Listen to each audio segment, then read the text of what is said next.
ne saura jamais si Obama aurait été élu en l'absence de la grande crise économique et sociale dans laquelle les États-Unis étaient plongés en 2008, du fait de la gourmandise de Wall Street, du fait que des centaines de milliers, des millions de personnes étaient jetées en dehors de chez eux parce qu'ils ne pouvaient plus suivre le remboursement des crédits qu'ils avaient acceptés en leur disant que de toute façon, ils pourraient toujours rembourser, que la valeur de leur maison monterait toujours.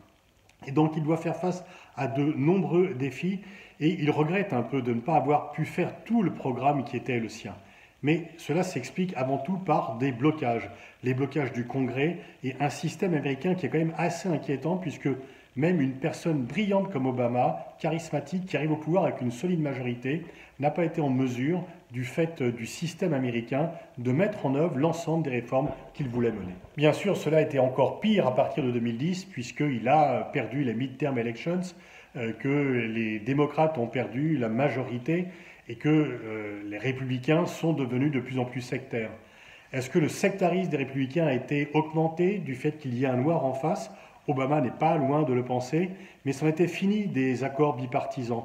Et le chef de la majorité républicaine n'avait de cesse que de faire perdre Obama. Peu importe que les mesures qu'il proposait pouvaient sauver des emplois, pouvaient éviter à des gens d'être chassés de chez eux, le débat est devenu bloqué et l'important était de faire échouer les réformes d'Obama parce que, dit un des acteurs, en fait, plus les gens sont en colère, plus ils votent pour nous, un républicain qui dit ça.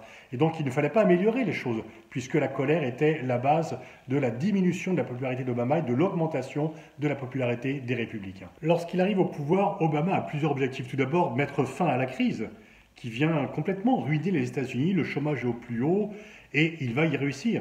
Il évite vraiment un crash profond, il va sauver de nombreux emplois, la période est dure pendant 2 ans, mais chacun s'accorde à dire qu'il a pu permettre la relance aux États-Unis, notamment celle de l'industrie automobile, et éviter que plus de gens soient jetés en dehors de chez eux.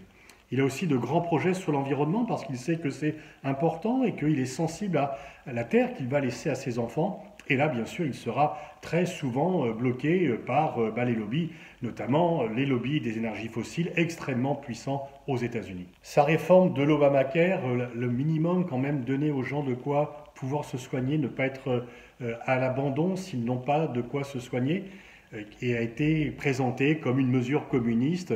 Beaucoup de désinformation. Le nombre de fake news sous Obama a augmenté tellement sa politique suscitait des rejets. C'était bien sûr en rien une politique communiste ni même socialiste. C'était donner un minimum d'espérance à tout le monde et ceci a été fortement combattu. Il n'a pas pu totalement la mettre en œuvre. Il voulait également lancer une grande mesure de désarmement nucléaire avec les autres et il raconte par exemple que, c'est le paradoxe de la situation américaine, afin d'obtenir l'accord d'un sénateur pour aller vers un traité de désarmement nucléaire, il a été obligé d'accepter de sa part l'augmentation des dépenses nucléaires militaires américaines parce que ce sénateur avait des intérêts dans sa circonscription, dans son État, sur l'appareil nucléaire militaire. Lorsqu'il parle de la façon dont les républicains ont bloqué au Congrès son plan de relance, il dit que c'était la première salve d'un plan de bataille que McConnell, Bonner et Cantor et consorts allaient déployer avec une impressionnante discipline au cours des 8 années à venir.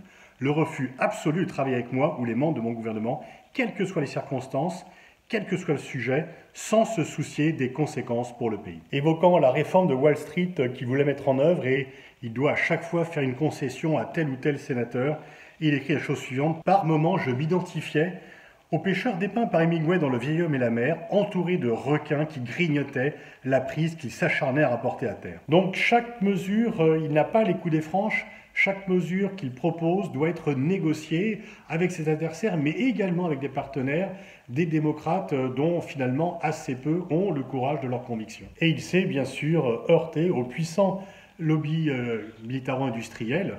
Il écrit d'ailleurs: si le président Eisenhower, commandant suprême des forces alliées et architecte du D-Day, s'était parfois senti impuissant face à ce qu'il appelait le complexe militaro-industriel, il était fort probable que faire passer des réformes soit plus difficile pour un président afro-américain fraîchement élu, qui n'avait jamais revêtu l'uniforme, qui s'était opposé à un engagement auquel beaucoup avaient consacré leur vie, souhaitait restreindre le budget militaire et avait certainement perdu le vote du Pentagone avec une marge considérable. C'est pour cela qu'il n'a pas pu mettre fin aussi rapidement qu'il le voulait aux guerres d'Afghanistan, aux guerres de l'Irak, en se heurtant au Pentagone très régulièrement. Et c'est là que la lecture des mémoires de Barack Obama n'est pas franchement réconfortante.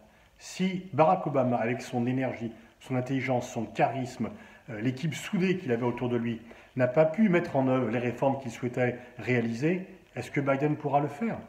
Ces réformes étaient de l'intérêt général, aussi bien sur la réduction des inégalités, la protection de l'environnement, la réduction des dépenses militaires.